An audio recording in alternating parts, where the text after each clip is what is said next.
Bonjour à tous et bienvenue dans cette première session d'information dont voici les titres. Des enfants en situation de rue, on en rencontre partout. Ces âmes ont pour milieu de vie et de survie les rues ou les décharges. Ce 26 novembre leur consacré. À suivre dans un instant quelques témoignages d'enfants en situation de rue.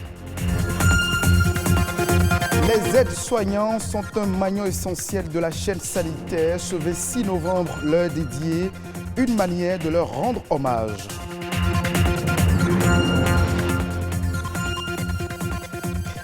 La crise sanitaire liée au Covid-19 a ralenti les économies africaines. Barthélémy Senou est économiste et nous propose ici des pistes de solutions pour la relance des économies du continent africain.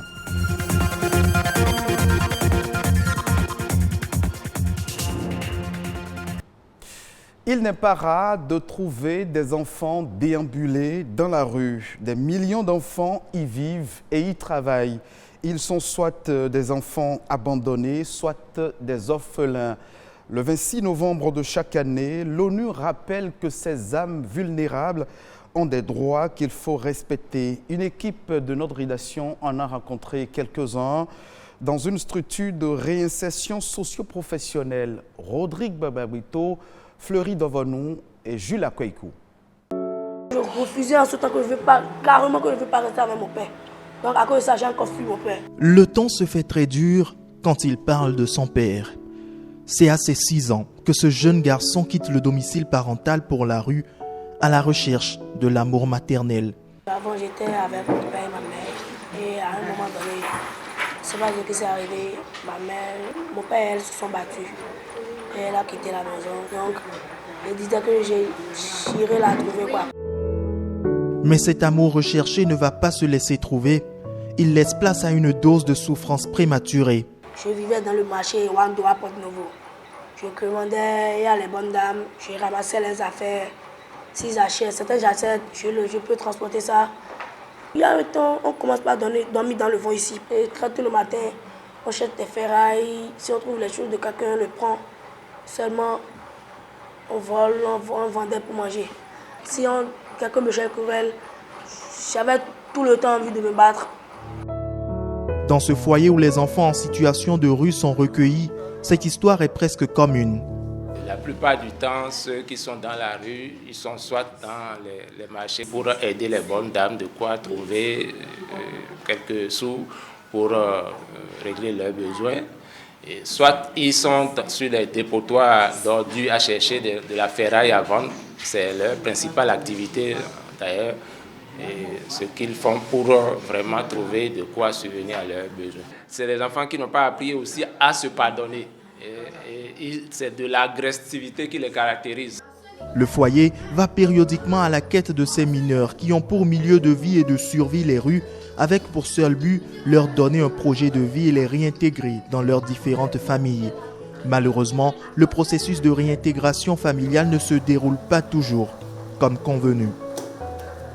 Lorsqu'on a les coordonnées, ça facilite les enquêtes sociales à l'endroit des parents pour faire de la médiation afin que l'enfant puisse retourner à la maison. Et cette médiation, il faut l'adhésion à la fois de l'enfant et du parent. Et lorsque l'enfant n'est pas prêt pour le retour à la maison, vous ne pouvez pas forcer, il faut trouver les moyens et attendre le moment où il sera prêt pour le retour à la maison.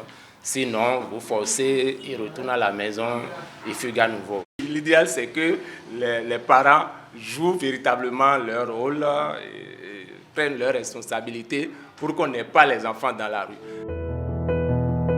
Tous les enfants, en situation de rue ou non, ont les mêmes droits et il urge que chacun joue sa partition afin qu'ils en jouissent entièrement. D'une journée à une autre, on célèbre également ce 26 novembre les aides-soignants. Un métier essentiel de la chaîne du soin. Les aides-soignants assistent le personnel de santé et assurent aussi la propriété des plateaux techniques. Au Bénin, dans les hôpitaux, cliniques et cabinets médicaux, les aides-soignants sont reconnus pas la couleur bleue de leur tenue. Nous avons fait une incursion dans l'univers de ces agents de soins à l'hôpital de la mère et de l'enfant Lagune Omel de Cotonou. Zoom sur le métier d'aide-soignant. Au service social de l'hôpital de la mère et de l'enfant Lagune, Dame Laetitia est aide-soignante. 27 ans déjà qu'elle exerce ce métier. Dans les cabinets, on fait un peu de tout. On fait les soins, même les accouchements, on les fait. On aide les soignants. Seulement dans les centres de référence, les structures de l'État, on n'a pas habilité à faire des soins aînés, les accouchements. Au CHU Mel de Cotonou, son travail est d'assurer le nettoyage et la propreté de toutes les unités de soins. Dès qu'on finit quelque part, au bloc, à la salle d'accouchement, si on doit nettoyer, c'est eux. Parce que les microbes aiment bien la saleté. Ce sont eux qui constituent ce groupe d'agents qui assurent vraiment la propreté des lieux. Après une formation de 3 ans dans une clinique ou un cabinet médical, les aides-soignantes sont aussi assermentées à accueillir et écouter les femmes enceintes afin de les orienter vers la sage-femme. J'aide les médecins et les sages-femmes dans leurs tâches en cherchant les dossiers pour les femmes enceintes et les femmes non enceintes. Si on finit de travailler, on les reclasse encore à leur place. Si dans certains centres de santé, les aides-soignants ont pour rôle d'aider les patients qui sont dans l'incapacité d'assumer seuls leurs besoins primaires, dans d'autres établissements de santé, les aides-soignants assistent les médecins et sages-femmes dans tous les services de soins. Quand ils sont à la prénatale, on leur dit ce qu'ils doivent faire à la prénatale. S'ils sont aux urgences, on leur dit ce qu'ils doivent faire là-bas. S'ils sont en hospice, on doit leur dire, mais c'est des gens qui comprennent très vite. Mais il y en a qui sont dans des unités spécifiques comme le bloc. Et comme le bloc a une couleur spécifique, on peut retrouver un aide-soignant qui ne porte pas le bleu là-bas, mais le vert. Au CHU Mel de Cotonou, il n'y a pas que les aides-soignants qui portent la blouse médicale de couleur bleue. Il y a aussi les agents d'entretien. La différence qu'il y a entre aide-soignant et l'agent d'entretien, c'est que l'agent d'entretien, c'est un agent de la cour et qui s'occupe des bureaux. Or, l'aide-soignant, lui, il travaille dans des salles d'accouchement, il fait l'entretien dans la salle d'accouchement, aux salles opératoires. Donc celui qui n'est pas dans les salles, qui est hors des salles, est agent d'entretien. Travaillant le plus souvent dans une équipe pluriprofessionnelle en milieu hospitalier, l'aide-soignant participe dans la mesure de ses compétences et dans le cadre de sa formation à être le plus proche des patients. Au Bénin, le métier d'aide-soignant attire chaque année de nombreux jeunes passionnés par le monde de la santé. Parlons à présent de la relance des économies africaines face au Covid-19. 2,6%, ce chiffre marque le niveau de la récession qu'a enregistré l'Afrique en 2020, alors que les prévisions tablaient sur une croissance de près de 4%. À la base de cette récession, la crise sanitaire liée au Covid-19 dont l'Afrique a ressenti de plein fouet les impacts économiques. Barthélémy Senou est économiste. Il nous propose ici des pistes de solutions pour la relance des économies du continent africain qui se révèle de plus en plus comme une terre d'opportunités. La relance de l'économie, elle n'est pas seulement un objectif africain, c'est un objectif mondial. Et comparaison n'est pas raison. Tous les pays occidentaux sont aujourd'hui en train de relancer leur économie. Et sur quoi ces pays s'appuient-ils pour relancer leur économie? Nous sommes encore dans la crise. Le souhait est que nous en sortions définitivement. Alors, généralement, les instruments de relance des économies, c'est notamment l'instrument monétaire et l'instrument budgétaire. Mais malheureusement, aussi bien l'instrument monétaire que l'instrument budgétaire, leur utilisation, ça pose des problèmes dans les pays africains. Nous n'avons pas un instrument monétaire parce que nous n'avons pas de monnaie. Nous n'avons pas une monnaie sur laquelle nous pourrons nous appuyer pour pouvoir relancer notre économie. Du point de vue de l'instrument budgétaire, là aussi un problème se pose parce que nous avons quand même une limite en termes de taux d'endettement qui est de 70%, je crois. Mais malheureusement, dans le contexte actuel, tous les pays qui s'en sortent en matière de réduction donc, ou de lutte contre les conséquences de la crise, c'est sur la dette que ces pays s'appuient. Quand vous regardez les chiffres de la dette au plan international, vous allez voir que les pays développés sont en réalité beaucoup plus endettés que nos pays. Et donc l'instrument de la dette, qui est l'instrument budgétaire, est l'instrument privilégié aujourd'hui pour pouvoir limiter les effets de la pandémie et relancer nos économies. Mais malheureusement, l'utilisation de cet instrument budgétaire impose aussi un certain nombre de conditions qui doivent être remplies. Les conditions, c'est surtout la rationalisation donc, des dépenses publiques. C'est la capacité du pays à asseoir une bonne gestion des finances publiques, la capacité du pays à lutter efficacement contre la corruption, la capacité du pays à mettre en place un certain nombre de cadres qui puissent permettre donc d'éviter les fuites que l'on observe généralement au niveau des budgets des États africains. Direction l'Afrique de l'Est où les géants de la technologie veulent pénétrer le marché africain à travers le Kenya. Le groupe Netflix, par exemple, n'est pas le seul à tenter sa chance sur le marché du numérique kényan, surnommé Silicon Savannah. Le Kenya possède un écosystème numérique estimé à près de 600 milliards de francs CFA avec plus de 200 startups. Les précisions dans ce reportage signé par nos confrères de France 24.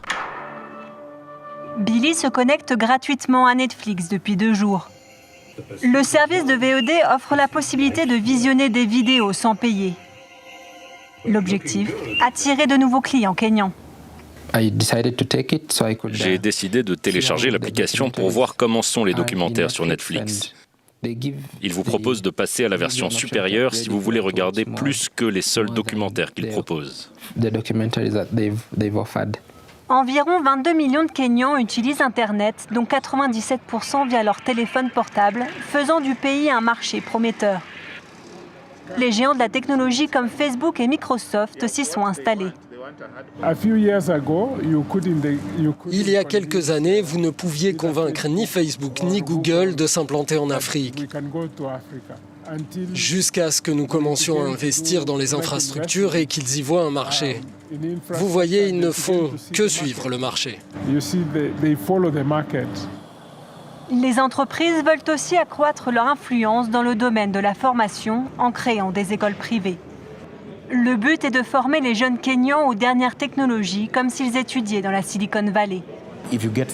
Si vous faites venir quelqu'un de l'étranger, vous devez lui faire suivre une formation assez longue pour qu'il comprenne comment les choses fonctionnent. Les talents locaux comprennent les défis qu'ils doivent relever et le type de problèmes qu'ils essayent de résoudre. Il est donc beaucoup plus facile de travailler avec eux. Ils vous apportent plus de valeur, par exemple, si vous êtes une organisation qui cherche à constituer une équipe de développement. Ces investissements pourraient rapporter gros. Google et la Société financière internationale estiment que d'ici à 2025, le continent pourrait bénéficier du marché des technologies à hauteur de 180 milliards de dollars par an. D'autres sujets ont aussi marqué l'actualité internationale ces dernières 48 heures dans le monde. Je vous invite à présent à suivre Écho Inter de ce vendredi. C'est une signature de Héloïse Winantor.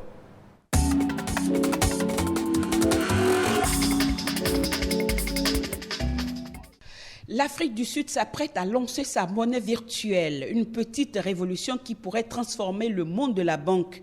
La Banque centrale sud-africaine travaille pour l'instant sur un prototype de monnaie numérique. Plusieurs raisons justifient cette décision. La monnaie numérique est beaucoup moins chère, plus efficace et peut être stockée indépendamment d'un compte bancaire. C'est une réponse à l'engouement pour les crypto-actifs. C'est une décision rare. Les États-Unis puisent dans leurs réserves stratégiques pour tenter de faire baisser les prix du pétrole en forte augmentation. Ils vont pouvoir prélever 50 millions de barils. C'est une annonce de la Maison-Blanche. Cette opération se fait en concertation avec d'autres États gros consommateurs d'or noir, en particulier la Chine, l'Inde, le Japon, la Corée du Sud ou encore le Royaume-Uni. Une récolte d'agrumes espagnols en berne. Conséquence, les prix grimpent sur le marché européen, 10 à 15%. Ce n'est pas énorme, mais cela devrait suffire à reconforter les agrumiculteurs. Certaines variétés sont en effet cultivées à perte aujourd'hui à cause des coûts des engrais qui explosent, ajoutés à ceux du fret. C'est donc une petite bouffée d'air pour les cultivateurs. Combien faudra-t-il payer pour avoir des toasts d'œufs de saumon sur la table de Noël cette année? C'est une vraie question. Rouge ou noir, surtout en Russie où ce qu'on appelle le caviar rouge est incontournable en fin d'année. Aujourd'hui, le kilogramme de ce produit de luxe a dépassé la barre des 60 €, soit 40 000 francs CFA, selon les données de l'agence statistique Rostat. Un prix jamais payé depuis 2000, que personne n'a d'ailleurs visiblement anticipé. La fin d'année s'annonce donc tendue sur le marché du caviar. Les consommateurs des œufs de saumon doivent revoir leur ambition à la baisse ou revoir simplement leur budget de Noël à la hausse.